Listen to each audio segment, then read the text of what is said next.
ಅಮೃತವಳ್ಳಿ ಇದು ಕೇವಲ ಒಂದು ಹೆಸರಲ್ಲ, ಆ ಹೆಸರಲ್ಲೇ ಅಮೃತ ಇದೆ, ಕರುಣೆ ಇದೆ. ವೀಕ್ಷಕರೇ, ನೀವು ನೋಡ್ತಿರುವ ಈ ಮಹಾನ್ ವ್ಯಕ್ತಿ ಅಮ್ಮ ಅನ್ನೋ ಪದಕ್ಕೆ ನಿಜವಾದ ಅರ್ಥ ನೀಡಿದವರಲ್ಲಿ ಒಬ್ರು. ಅವರ ಪ್ರೀತಿ ಅಮೂಲ್ಯ, ಅವರ ಮಮತೆ ಅಪಾರ. ಜೀವನದಲ್ಲಿ ಕಣ್ಣುಗಳ ಬೆಳಕು ಕಳೆದುಕೊಂಡ್ರು ಮನಸ್ಸಿನ ಬೆಳಕನ್ನ ಎಂದಿಗೂ ಕಳೆದುಕೊಳ್ಳಿಲ್ಲ. ಸಾಮಾಜಿಕ ಅಡೆತಡೆಗಳಿಗೆ ಅವರು ಎಂದಿಗೂ ಹೆದರಲಿಲ್ಲ. ತಮ್ಮ ಸೇವೆಯ ಮೂಲಕ ನೂರಾರು ಬುದ್ಧಿಮಂದ ಮಕ್ಕಳಿಗೆ ವಿದ್ಯೆ ನೀಡಿದ್ದು ಮಾತ್ರವಲ್ಲ, ಸಮಾಜದಲ್ಲಿ ಒಳ್ಳೆಯ ವ್ಯಕ್ತಿಗಳಾಗಿ ಬೆಳೆಯಲು ದಾರಿ ತೋರಿದ ದೀಪವಾಗಿದ್ದಾರೆ. ಅವರ ಬದುಕು ನಮಗೊಂದು ಪಾಠ. ಇಚ್ಛಾ ಶಕ್ತಿ ಇದ್ರೆ ಏನೂ ಅಸಾಧ್ಯವಲ್ಲ ಅನ್ನೋದಕ್ಕೆ ಜೀವಂತ ಸಾಕ್ಷಿ. ಇಂತಹ ಮಹಾನ್ ತಾಯಿ, ಸಮಾಜ ಸೇವಕಿ ಅಮ್ಮ ಅಮೃತವಳ್ಳಿ ಅವರಿಗೆ ಸುಮನ್ ಸಾಧಕ ಪ್ರಶಸ್ತಿ ನೀಡ್ತಿರೋದು ನಿಜವಾಗಿಯೂ ನಮ್ಮೆಲ್ಲರಿಗೂ ಹೆಮ್ಮೆ, ಗೌರವ. ಏನೇ ಅಡೆತಡೆ ಬಂದರೂ ಕೂಡ ಹೆದರಿಲ್ಲ. ನೂರಾರು ಬುದ್ಧಿಮಾಂದ್ಯ ಮಕ್ಕಳಿಗೆ ವಿದ್ಯೆ ನೀಡಿದ್ದು ಮಾತ್ರ ಅಲ್ಲ, ಸಮಾಜದಲ್ಲಿ ಒಳ್ಳೆಯ ವ್ಯಕ್ತಿಯಾಗಿ ಬೆಳೆಯೋದಕ್ಕೆ ದಾರಿ ದೀಪ ತೋರಿದ್ದಾರೆ. ಇನ್ನೊಂದು ವಿಶೇಷ ಅಂತಂದ್ರೆ justice Gopal Gowda, supreme court judge, ಉನ್ನತ ಜಡ್ಜ್ ಅವರ ಸಹಪಾಠಿ ಕೂಡ ಹೌದು.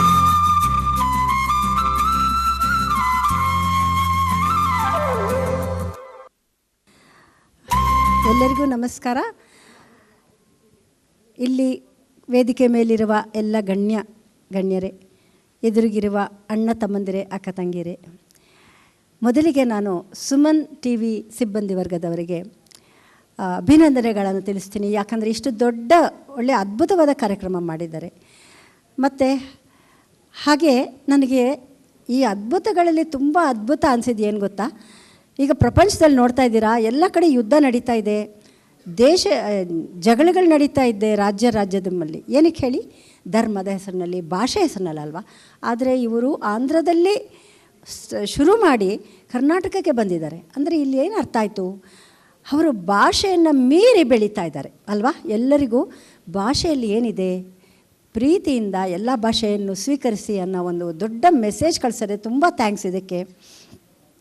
ಹಾಗೆ ನಾವು ಈ ಒಂದು ಪ್ರೀತಿ ಕಾಳಜಿ ತೋರಿಸ್ತಾ ಇದ್ದಾರಲ್ವ. ನೀವು ಪ್ರಪಂಚದಲ್ಲಿ ನೋಡಿದ್ದೀರಾ, ಕೆಲವು ತಂದೆ ತಾಯಿಗಳೇ ಮಕ್ಕಳನ್ನು ಹೊರೆ ಅಂದ್ಕೊಂಡ್ಬಿಡ್ತಾರೆ, ಅವರನ್ನು ಮೂಲೆ ಗುಂಪು ಮಾಡ್ತಾರೆ ಸ್ಕೂಲುಗಳಲ್ಲಿ. ಇದನ್ನು ನೋಡಿದ ಕಣ್ಣಲ್ಲಿ ನೀರು ಬರುತ್ತೆ. ಆದರೆ ಇವರು ವಿಕಲಚೇತನರಿಗೆ ಕರುಣೆ, ಸಾಂತ್ವನ, ಕಾಳಜಿ ಎಲ್ಲ ತೋರಿಸ್ತಿದ್ದಾರೆ. ಇದು ಒಂದು ದೈವಿಕ ಗುಣ ಅಂತಲೇ ನಾನು ಹೇಳ್ತಾ ಇದ್ದೀನಿ. ನಾನು ಈ ಒಂದು ಪ್ರಶಸ್ತಿಯನ್ನು, ನನಗೆ ಪ್ರಶಸ್ತಿಗಳು ಅದೆಲ್ಲ ಅಷ್ಟೊಂದು ಮುಖ್ಯ ಅನಿಸೋದಿಲ್ಲ.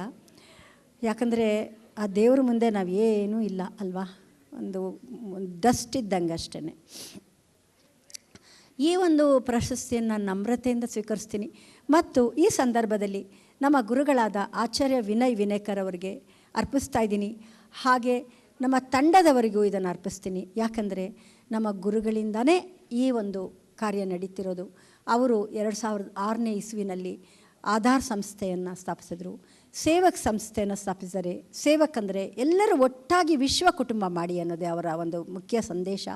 ಜಗಳ ಆಡಬೇಡಿ, ಭಾಷೆ ವಿಷಯದಲ್ಲಿ ಮತ್ತು ಧರ್ಮದ ವಿಷಯದಲ್ಲಿ ಯಾಕೆ ಜಗಳ ಆಡ್ತೀರಾ, ಒಂದು ಕುಟುಂಬದ ಥರ ಪ್ರೀತಿ ವಿಶ್ವಾಸದಿಂದ ಮಾಡಿ ಅಂತ ಅವರು ಇಡೀ ಜಗತ್ತಿಗೆ ಹೋಗಿ ಎಲ್ಲ ಕಡೆ ಸಾರಿ ಅದನ್ನು ನಡೆಸ್ತಾ ಇದ್ದಾರೆ. ಆ ಗುರುಗಳಿಗೆ ನಾನು ಅವರಿಂದನೇ ಈ ಕೆಲಸ ನಡೀತಿರೋದು, ಅದಕ್ಕೆ ಅವ್ರಿಗೆ ಅರ್ಪಿಸ್ತೀನಿ. ಹಾಗೆ ನಮ್ಮ ತಂಡದವರು ಅಷ್ಟೇ.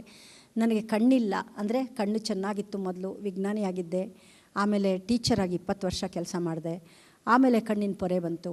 ಆದರೆ ಇರಲಿ ಬಿಡಿ ಅಂದ್ಬಿಟ್ಟು ನಾನು ಕಣ್ಣು ಹೋದಾಗ ಇರಲಿ ಬಿಡು, ಇದೊಂದು ದೇವರ ಇಚ್ಛೆ ಅಂದ್ಕೊಂಡು ಅದನ್ನು ತಗೊಂಡೆ. ಆಗ ನನಗೆ ಗುರುಗಳು ಸಿಕ್ಕಿದ್ದು, ಈ ಒಂದು ಆಧಾರ್ ಸಂಸ್ಥೆ ಸ್ಟಾರ್ಟ್ ಮಾಡಿದ್ದು. ಸೊ ಈಗ ನನಗೆ ಒಳ ಕಣ್ಣಿನ ಗುರುಜಿ ಹೇಳಿದರು, ಕಣ್ಣಿಲ್ದಿದ್ರೂ ಪರವಾಗಿಲ್ಲ, ಪ್ರೀತಿ ಇದ್ದರೆ ಸಾಕು, ಬೇರೆಯವ್ರ ಕಣ್ಣು ತೆರೆಸ್ಬೋದು ಅಂತ ಹೇಳಿದರು. ಹಾಗೆ ಆಧಾರ್ ಸಂಸ್ಥೆಯಲ್ಲಿ ನಾವು ಬುದ್ಧಿವಂತ ಮಕ್ಕಳ ತಂದೆ ತಾಯಿ ಅಳ್ಕೊಂಡು ಬರ್ತಾರೆ, ಅವರ ಮುಖದಲ್ಲಿ ಒಂದು ನಗು ತರಿಸಿದ್ರೆ ಸಾಕು ಅಂತ ನಮಗೆ ಅನಿಸುತ್ತೆ. ಆಮೇಲೆ ಇಲ್ಲಿ ತುಂಬ ಮುಖ್ಯವಾಗಿ ನಾನು ಈ ಬುದ್ಧಿಮಾನ್ಯ ಮಕ್ಕಳ ಬಗ್ಗೆ ಹೇಳ್ತೀನಿ. ನಾವು ಅಂದ್ಕೊಂಡಿರೋ ಹಾಗೆ ಅವರು ಕೆಲಸಕ್ಕೆ ಬಾರ್ದವ್ರಲ್ಲ. ಎಲ್ಲರೂ ಹ್ಯಾಂಡಿಕ್ಯಾಪ್ ಅಂತಾರೆ, ಕೆಲಸಕ್ಕೆ ಬಾರ್ದವರು ಅಂತಾರೆ. ಆದರೆ ಅದು ಸುಳ್ಳು. ಹೇಗೆ ಅಂದರೆ ನಮ್ಮ ಅನುಭವದಲ್ಲಿ ಕಂಡಿದ್ದೀವಿ. ಎಷ್ಟೋ ಮಕ್ಕಳಿಗೆ ಇವಾಗ ಕೆಲಸಗಳು ಸಿಕ್ಕಿದೆ ನಮ್ಮ ಶಾಲೆಯಲ್ಲಿ. ಅವರು ಸ್ವಂತ ಜೀವನ ನಡೆಸ್ತಾ ಇದ್ದಾರೆ, ಮಾಡಬಹುದು ನಿಧಾನವಾಗಿ ತಾಳ್ಮೆಯಿಂದ. ಹಾಗೆ ತುಂಬ ಮುಖ್ಯವಾಗಿ ಏನಂದರೆ ಅವರಲ್ಲಿ ದೈವಿಕ ಗುಣ ಇದೆ. ಏನು ಗೊತ್ತಾ, ಪ್ರೀತಿ, ವಿಶ್ವಾಸ, ಕರುಣೆ ಇವೆಲ್ಲ ತುಂಬ ಇರುತ್ತೆ. ಅವ್ರನ್ನ ಗಮನಿಸಬೇಕಷ್ಟೆ. ಅದನ್ನು ನಾವು ಪ್ರೇರಣಾ ಕಾರ್ಯಕ್ರಮದ ಮೂಲಕ ಇಡೀ ಜಗತ್ತಿಗೆ ಸಂದೇಶವನ್ನು ನೀಡಬೇಕು ಅನ್ನೋದೇ ನಮ್ಮ ಮುಖ್ಯ ಉದ್ದೇಶ ಆಗಿದೆ. ನಾನು ಮುಖ್ಯವಾಗಿ ಹೇಳಬೇಕಿಲ್ಲಿ ಅಂದರೆ ತಂದೆ ತಾಯಿಗಳಿಗೆ ಮತ್ತು ಟೀಚರ್ಸ್ಗೆ ಸಂದೇಶ ಏನಂದರೆ, ಆ ತಂದೆ ತಾಯಿಗಳು ಈ ಮಕ್ಕಳನ್ನ ಪ್ರೀತಿಯಿಂದ ನೋಡ್ಕೊಳ್ಳಿ, ಅವರನ್ನು ಶಾಲೆಗೆ ಕಳಿಸಿ, ಆಗ ಅವರೂ ಸಂತೋಷವಾಗಿರ್ತಾರೆ, ಮಕ್ಕಳು ಸಂತೋಷವಾಗಿರ್ತಾರೆ ಅಂತ. ಹಾಗೆ ಟೀಚರ್ಸ್ಗೆ ಹೇಳೋದು, ಇಂತಹ ಮಕ್ಕಳನ್ನು ಪ್ರೀತಿಯಿಂದ ತಾಳ್ಮೆಯಿಂದ ಕಲಿಸಿ, ಅವರು ಖಂಡಿತ ಕಲಿತಾರೆ. TC ಕೊಟ್ಟು ಕಳಿಸ್ಬಿಡ್ತಾರೆ. ನಾವು ಎಂಥ ಮಗುವನ್ನು ನಮ್ಮ ಶಾಲೆಗೆ ಸೇರಿಸ್ಕೊತೀವಿ, ಕಳಿಸೋದೇ ಇಲ್ಲ. ಅವರನ್ನು ಉತ್ತಮ ವ್ಯಕ್ತಿಗಳನ್ನಾಗಿ ಮಾಡ್ತಾಯಿದ್ದೀವಿ. ಸೊ ಇದಕ್ಕೆ ಎಲ್ಲ ದೇವರ ಗುರುಗಳ ಒಂದು ಎಲ್ಲರ ಸಹಕಾರ ಇದೆ. ಸೊ ನಾನು ನಿಮಗೆ ತುಂಬ ಆಭಾರಿ. ಇಂಥ ಒಂದು ಮಕ್ಕಳಿಗೆ ನೀವು ಒಂದು ದಾರಿಯನ್ನು ತೋರಿಸೋದಕ್ಕೆ ಸಹಕಾರ ಮಾಡ್ತಿದ್ದೀರಲ್ವ. ಆದ್ದರಿಂದ ಮತ್ತೆ ನಾನು ಎಲ್ಲರಿಗೂ ನಮಸ್ಕಾರಗಳನ್ನು ಕೃತಜ್ಞತಾಪೂರ್ವಕವಾಗಿ ತಿಳಿಸ್ತೀನಿ. Thank you.